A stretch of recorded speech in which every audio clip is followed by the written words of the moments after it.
Nous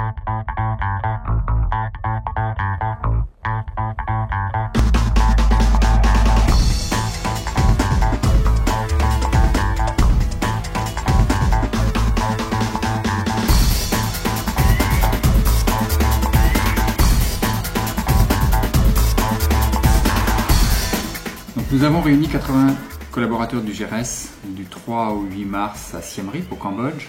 Les objectifs du rassemblement étaient multiples, mais d'abord de se connaître, de se comprendre. Il y a une quinzaine de nationalités chez les collaborateurs du GRS, donc cette dimension interculturelle était très importante. Aussi bien sûr d'échanger, de partager nos savoirs et enfin évidemment de nous dynamiser.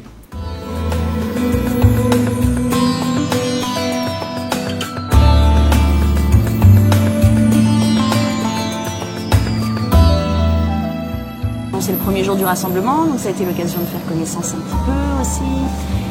L'idée c'était de faire visiter un peu tous ces programmes au reste de GRS Monde, de faire voir là où sont produits les fameux foyers améliorés sur lesquels travaille GRS Cambodge depuis 15 ans, de faire voir la production de sucre de palme qui est une activité traditionnelle sur laquelle on travaille aussi depuis longtemps. Sinon, je pense que ça a été sympa. Moi j'ai passé une bonne journée en tout cas.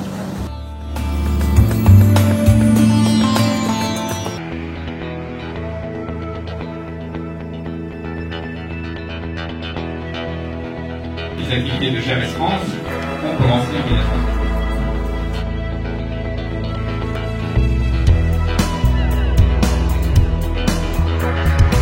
Nous avons choisi de commencer le rassemblement par une présentation d'historique du GRS. Ceci n'avait jamais été fait. Il n'est jamais trop tard, puisque cela fait que 35 ans que le GRS existe.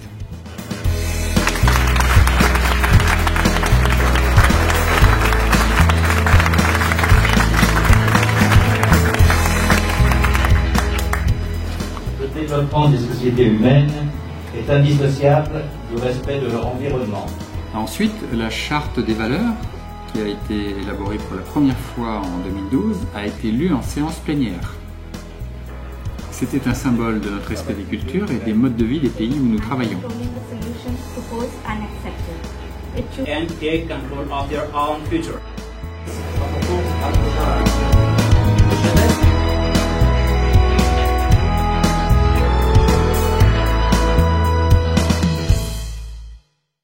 Pour l'inauguration de la semaine des ateliers, nous avons été honorés de la présence du secrétaire d'État à l'énergie, Ip Preng, de son directeur de l'énergie et de quelques-uns de leurs collaborateurs. Cela nous a permis aussi de célébrer la 10e année de collaboration avec le ministère de l'énergie, avec qui nous collaborons sur la diffusion des foyers améliorés et des politiques de biomasse énergie.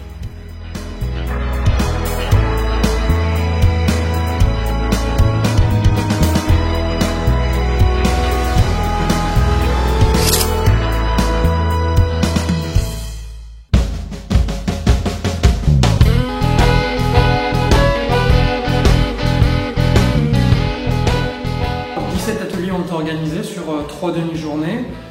Les thématiques qui avaient été retenues étaient donc les modes d'intervention, l'innovation, le fonctionnement. Il y a eu 2 ateliers un peu plus particuliers sur l'interculturel animés par un facilitateur externe. Donc l'idée de ces ateliers, c'était de faire émerger des idées, de débattre, d'échanger sur les bonnes pratiques et si possible de repartir avec des pistes intégrées au nouveau plan d'action 2012.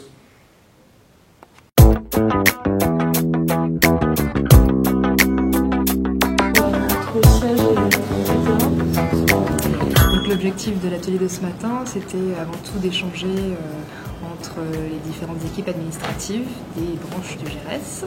On a pu présenter 2 outils que tout le monde partage de façon générale et ensuite se mettre en sous-groupe pour pouvoir aborder différents outils. Le but était surtout de faire connaissance, d'introduire ces nouveaux outils ou certains outils qui étaient déjà connus, de pouvoir commencer à discuter des points à améliorer et surtout de créer un petit réseau entre nous afin de pouvoir continuer à échanger sur ces différents outils.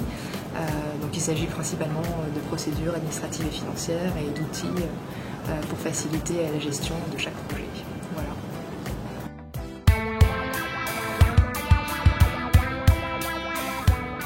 L'idée de cet atelier était de tout d'abord faire se rencontrer toutes ces personnes qui travaillent sur des projets estampillés énergie propre,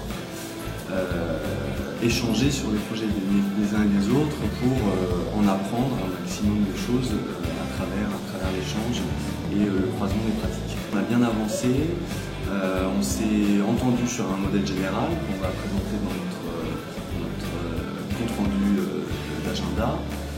On a soulevé un certain nombre de points qui sont des points de positionnement pour le GRS, comment le GRS considère l'énergie propre comme devant être menée. On a eu une grande discussion sur la question des standards ou des grilles de critères.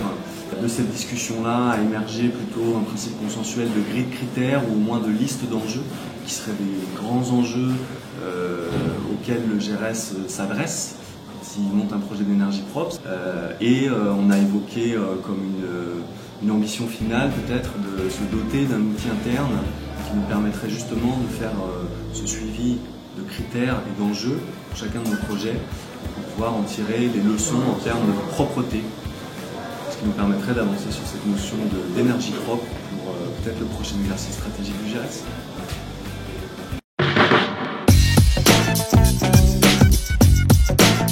La capitalisation est un sujet qui est vraiment un chantier assez neuf, une préoccupation longue, un chantier neuf et avec beaucoup d'enjeux. Nous avons essayé de définir au moins des outils communs et une approche commune.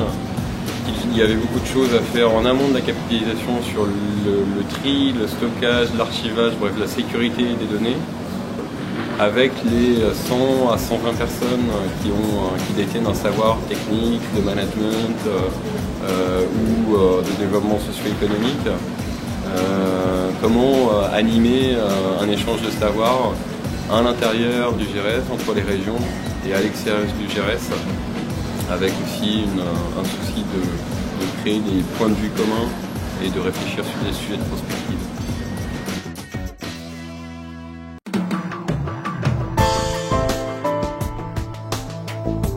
On a animé avec Antoine un atelier sur la recherche des cofinancements privés.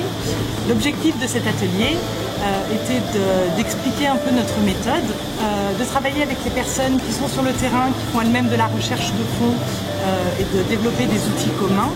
L'objectif, c'était donc de partager toutes nos expériences entre les gens du siège qui font de la recherche de fonds pour les projets et les gens eux-mêmes qui mènent les projets, qui font de la recherche de fonds à leur niveau sur le terrain. L'atelier s'est très bien passé, ça nous a permis de développer une sorte de méthodologie, on pourrait même dire un outil de formation qui va nous permettre à l'avenir de nous coordonner et de nous améliorer, d'améliorer nos pratiques et sur la relation aux personnes que l'on démarche et sur les projets.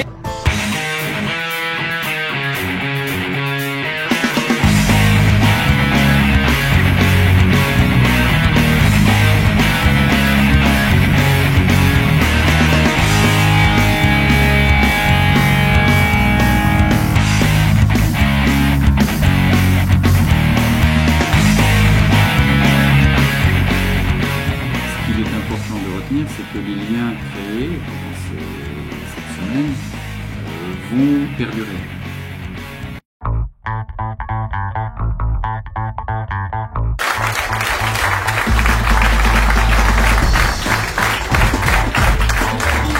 Un petit merci particulier à Mathieu Graploup et à Sylvain Aravine qui m'a assisté très efficacement. Merci.